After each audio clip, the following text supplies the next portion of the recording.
أعوذ بالله السميع العليم بسم الله الرحمن الرحيم الحمد لله رب العالمين وبه نستعين على أمور الدين وعلى آله وصحبه ومن تبعهم ووالاه سبحانك لا علم لنا إلا ما علمتنا إنك أنت العليم الحكيم رب اشرح لي صدري ويسر لي أمري واحلل عقدة من lisani yafqahu qawli. Alhamdulillah, bersyukur kepada Allah Ta'ala dengan limpah izinnya pada pagi ini supaya memberikan satu perkongsian kita untuk memanfaatkan pada hari ini. Kita dah hari ini masuk iaitu 4 Julai 2020. InsyaAllah perkongsian kita yang sedikit sahaja sebagai satu tazkirah untuk diri saya dan tuan-tuan. Berpegang dengan firman Allah Subhanahu wa taala. A'udzu billahi minasyaitonir rajim. Bismillahirrahmanirrahim. Wa min haitsu kharajta fawalli wajhaka syatral masjidil haram wa innahu lal haqqu min rabbik wa ma Allahu bighafilin amma ta'malun. Alhamdulillah.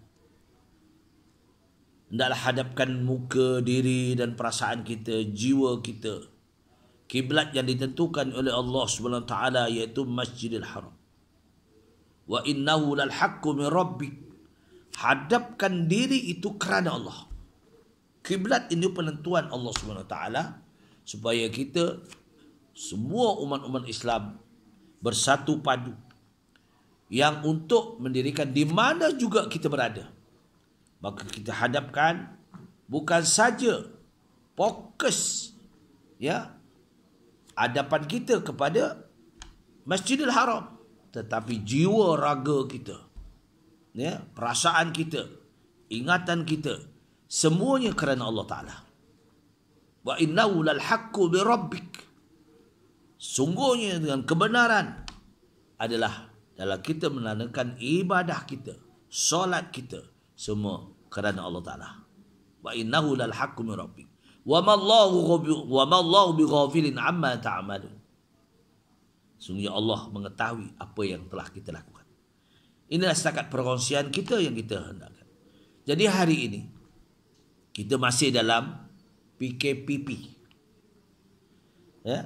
Dulu masjid surau dibuka untuk semua umat Islam melaksanakan ibadah, wa'bud rabbaka hatta ya'tiyakal yakin.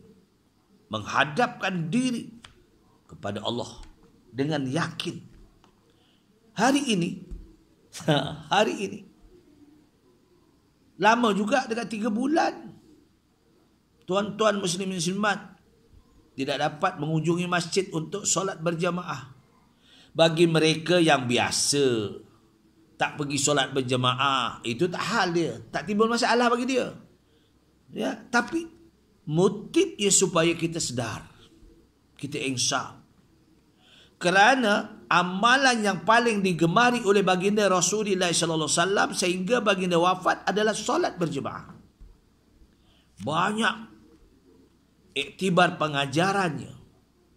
Sebab itulah kalau tuan-tuan muslim muslimat nak baca surah At-Taubah ayat 18. Surat At-Taubah ayat 18. Tengok pahaman makna. Bagaimana mentadbir masjid. Bagaimana mentadbir surau. Ini semua kerana Allah Ta'ala. Baik itulah. Kita fokuskan semua kerana Allah Ta'ala. Apabila kita timbul perasaan itu, jiwa kita akan jadi tenteram. Betul tuan-tuan muslim muslimat. Baru ini hari ini betul-betul saya solat subuh berjemaah di satu pelda di mana Sungai Retang, Jalan Tuk Pahang. Hari ini saya di rumah abang saya lah. Semalam ada urusan dan bermalam di rumah abang saya. Jadi saya jumpa seorang usia dan berusia naik motor. Kemudian saya tanya, Haji berapa dah usia? Saya sekarang dah 73. Yang lain ada lagi lah. Tetapi saya tak boleh selama 3 bulan lebih saya rindu dengan masjid. Saya menitis air mata kerana saya tak dapat solat berjemaah di masjid. Tapi hari ini Allah izinkan saya dapat pergi. Tapi ikut SOP lah macam mana. Bawa tutup muka, mask. Kemudian bawa tikar sembahyang sendiri, sajadah sendiri. Itu ikutlah aturan. Tapi sungguh dia kata, Allah izinkan saya lagi untuk pergi ke masjid. Cuba tuan-tuan berfikir. Sebab itu Allah menyatakan dalam surah Tin, surah At-Tin. Cuba fikirkan dalam surah At-Tin tu. Ya. Allah memberi amaran kepada mereka. Sebab Allah jadikan manusia ini sebaik-baik fikiran, sebaik-baik kejadian. Dia tak macam sebagai haiwan, sebagai pokok. Itu lain. Pokok haiwan tak ada dipersoal oleh Allah Ta'ala. Ada kambing nak disoal, "Man rabbuka, wahai kambing? Siapa Tuhan kamu?" Tak ada. Kerana dia makhluk yang tidak mempunyai akal. Tetapi manusia ini Allah jadikan, "Wa ma khalaqtul jinna wal insa illa liya'budun." Kami tidak akan jadikan manusia dan jin kerana untuk menyembah dia saja. Kena fikir. Jadi manusia ini bila dinyatakan dijadikan yang sebaik-baik kejadian. Ya. Khuliqal insana fi ahsani taqwim. Manusia dijadikan paling baik kejadian. Sehat, akal yang waras. Supaya untuk mendekatkan diri, mentakarubkan diri kepada Allah Subhanahu wa taala. Itu motif Allah. Tetapi hidayah itu adalah dalam qibdatullah. Hidayah itu adalah dalam kekuasaan Allah. Tapi kita sebagai insan kena fikir, kena muhasabah diri. Kalau Allah tak bagi hidayah, rumah sebelah masjid pun tak pergi. Kalau Allah tak bagi hidayah, rumah sebelah surau, azan di laut. Waktu subuh umpamanya, ya, amun subuh. Pak Bilal dulu, Tok Bilal, Abang Bilal sekarang. Laungkan, "As-salatu khairum minan naum." Apa dia jawab? Tidur itu lebih baik daripada sembahyang. Ini timbul sebab tak ada kesedaran. Allah tak bagi hidayah. Hidayah itu boleh dapat kerana kita usaha. Bagaimana untuk dapatkan? Sebagaimana orang nak jadi orang kaya, kena usaha waktu muda. Buat aktiviti, buat projek ini. Tapi dengan amanah, kembali kepada Allah. Setiap amalan kita bila kita letakkan kerana Allah, Allah ada bagi jalan lorong pada kita. Betul. Sebab ulama mengatakan al-insan qibdatullah. Manusia ini dalam genggaman Allah. Allah mengatur kita. Allah jadikan kita. Kita ni umpama yang diatur oleh Allah, bagaimana keadaan kita. Ya. Inilah yang kita mahu supaya kita ada jati diri.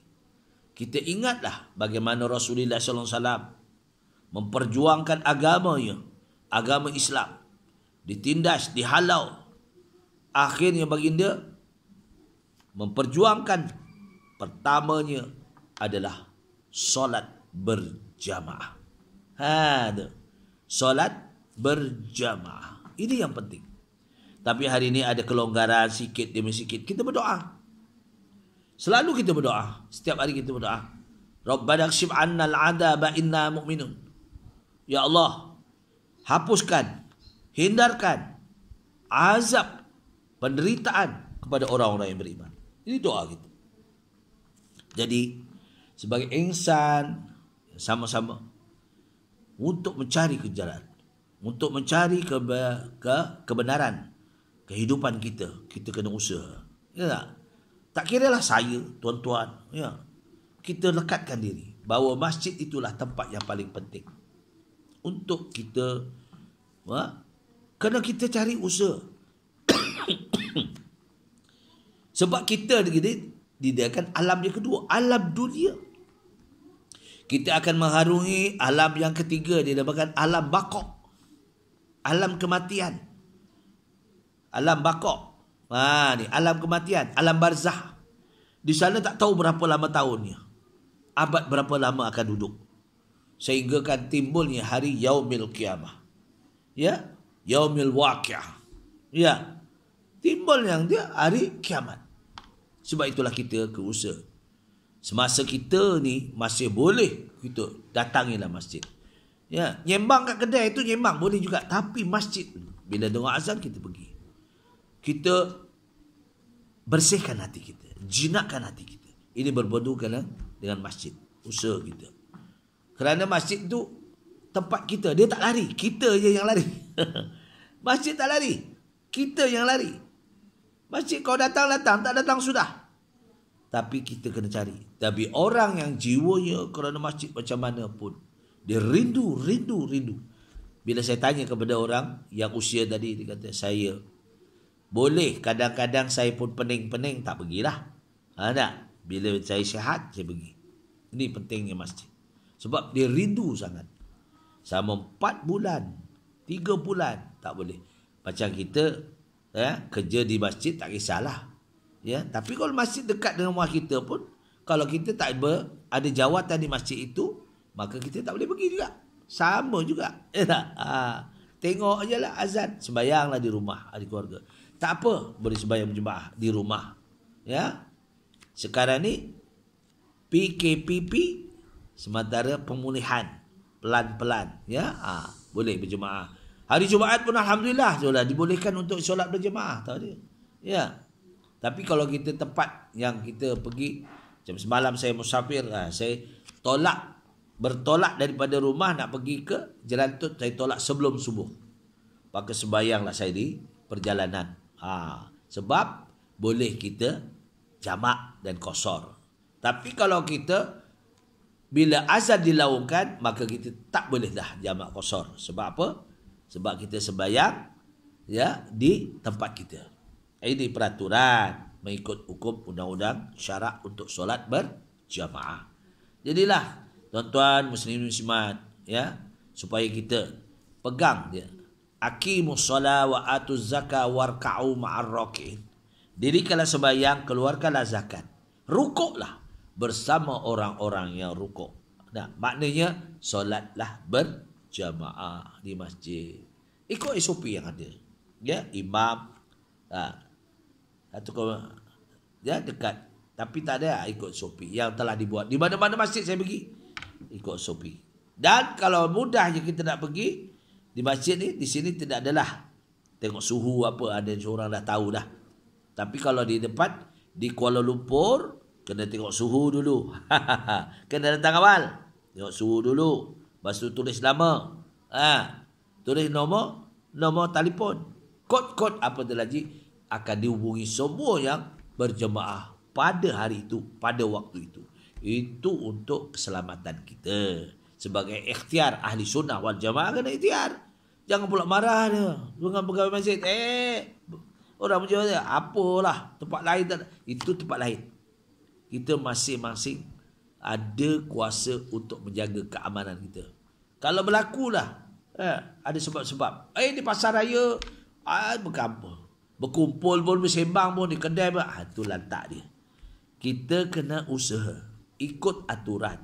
Sebab kita ni ati Allah wa ati Rasul wa ati kulli amri minkum. Ya tak? Taat kepada Allah, taat kepada Rasul, taat kepada pemimpin yang baik. Maknanya apa ni? Benda ni adalah dikaji kebaikannya. Alhamdulillah. Jadi adalah perkongsian dia pagi ini, kita sama-sama solatlah berjamaah di mana-mana anda berada. Wa'bud rabbaka hatta ya'tiyakal yaqin. Sembahlah Allah di mana saja, jangan sampai tak solat. Sebab itu dalam firman Allah dalam surah Al-Mu'minun, apa dia?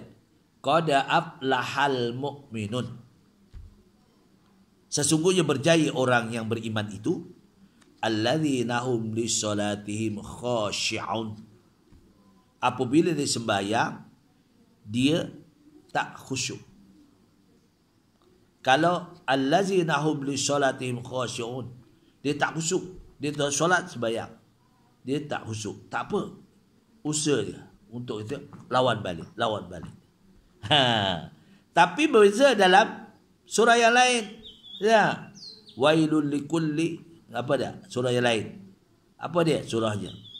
Ara'aital ladzi yukadzibu biddin fadzalikal ladzi yad'ul yatim wa la yahuddu ala ta'amil miskin wa wailul lil musallin alladzina hum an salatihim sahun.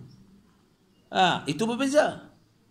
Itu berbeza dengan tadi. Tadi dalam sembahyang, yang ini maknanya orang-orang yang meninggalkan sembahyang, fasik. Sebab itu diceritakan dalam surah Al-Imran ayat 110. Kuntum khaira ummatin ukhrijat linnas. Ya. Allah dah jadikan satu produk yang paling baik pengeluarannya ialah manusia. Kerana manusia itu mempunyai 3 tugas. Pertama, apa dia? Ta'muruna bil ma'ruf. Mengajak kepada kebajikan. Kedua, wa tanhauna 'anil munkar. Menegah daripada kemungkaran. Ini tugas manusia. Tak kira lah anak kepada bapa, bapa pada anak, masyarakat sekeliling, semua terlibat. Bukan pemimpin saja, semua terlibat. Bukan pendakwah saja, semua terlibat. Ta'muruna bil ma'ruf wa tanhauna 'anil munkar. Wa tu'minuna billah, ini wajib beriman kepada Allah, bukan yang lain. Wa tu'minuna billah. Walau amana ahlul kitab lakana khairan lahum. Kalau dia ahli kitab, dia baca kitab dulu-dulu. Sekarang tak adalah orang dulu-dulu yang beramal dengan kitab Taurat, Injil. Semua dah dimansuhkan kerana adanya Al-Quran. Yang ada Bible tu dah lain-lain, dia ubah suai. Saya jumpa seorang bekas padri. Dia seorang wanita pendakwah padri. Akhirnya dia memeluk agama Islam. Dan saya yang mengislamkan, alhamdulillah, dengan izin Allah. Pada tahun, dalam tak silap saya, pada tahun 2013 macam itulah. Dia memang seorang padri daripada Filipina datang sini. Dia berdakwah. Ya. Pihak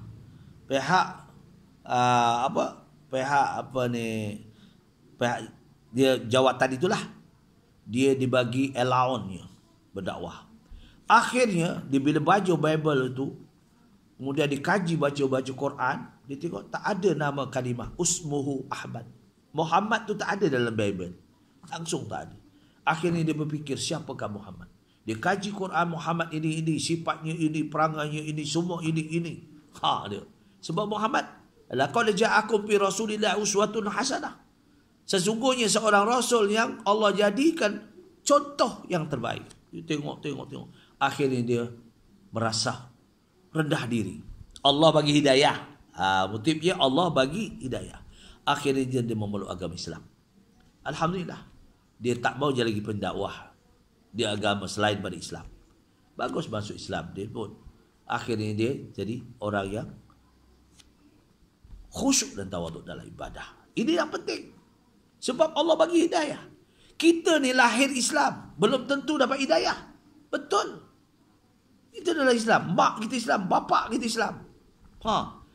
Tapi kalau tak ada didikan daripada tarbiyah daripada kecil, mungkin kita pun terabai, lebih teruk daripada orang Islam. Sebab inilah walau amana ahlul kitab lakana khairan lahum. Mereka yang tengok kitab-kitab lain, ya, yang salah dah. Kerana sudah diangkat oleh Allah apabila turunnya Al-Quran. Ni penting kita nak tahu semua. Kalau bacaan kita, kaedah kita, peraturan dalam Islam bagaimana. Tetapi hari ini ramai, memang tak heranlah tuan-tuan muslim-muslimat, yang dikatakan saudara, ya, minhumul mu'minuna wa aksaruhumul fasikun. Ramai orang-orang Islam yang tak sembahyang. Ramai orang Islam yang tak mau puasa. Ramai orang Islam kedekut tak mau keluar zakat. Sebab apa? Ramai di kalangan orang beriman ngaku beriman pada Allah, tapi sebaliknya itu dia fasik. Walauzubillah. Fasik maknanya dia melawan hukum Allah Ta'ala. Ya. Sembahyang dia tak mau, apa tak mau. Komplain aja. Ini bila masjid tutup, orang inilah yang komplain. Apalah sembahyang berjemaah pun tak boleh. Padahal yang cakap tu tak pernah sembahyang berjemaah pun. Betul. Dia pula yang komen. Orang yang selalu solat berjemaah, selalu berdoa, ya Allah, izinkanlah aku solat berjemaah di masjid, lama tak solat. Ya, tak seronok rasa sembahyang di rumah, tapi tak apalah. Untuk kebajikan, untuk bersama kita ikut apa aturan pihak, ya, Kementerian Kesihatan, kerajaan. Tak apa. Ini orang yang tulus. Bila dapat pergi masjid, buka, dia pun pergi masjid. Dia kata rindu dengan masjid. Ya tak? Tetapi orang yang bercakapnya masjid pun tak pergi. Bila buka masjid pun tak pergi tak? Ini apa manusia ni? Inilah timbul masyarakat hari ini. Jadi kita sama-samalah berwaspada. Ya. Sebelum kita cakap, kita fikir. Ya tak? Takut kita ni. Man kasura kalamu, kasura malamu. Banyak bercakap, banyak salahnya. Jadi kita orang yang diam. Sebagaimana amalan Hasan Al-Basri, satu ulama yang terkenal, wali Allah. Dia tak banyak bercakap. Dia buat amalan yang baik. Ya, tapi contoh hari ini jatuh kesan seorang yang berwibawa, seorang yang menegakkan agama Islam dengan tegas. Kita ambil contoh misalnya Waqqas, sahabat Rasulullah SAW, tukang jaga masjid.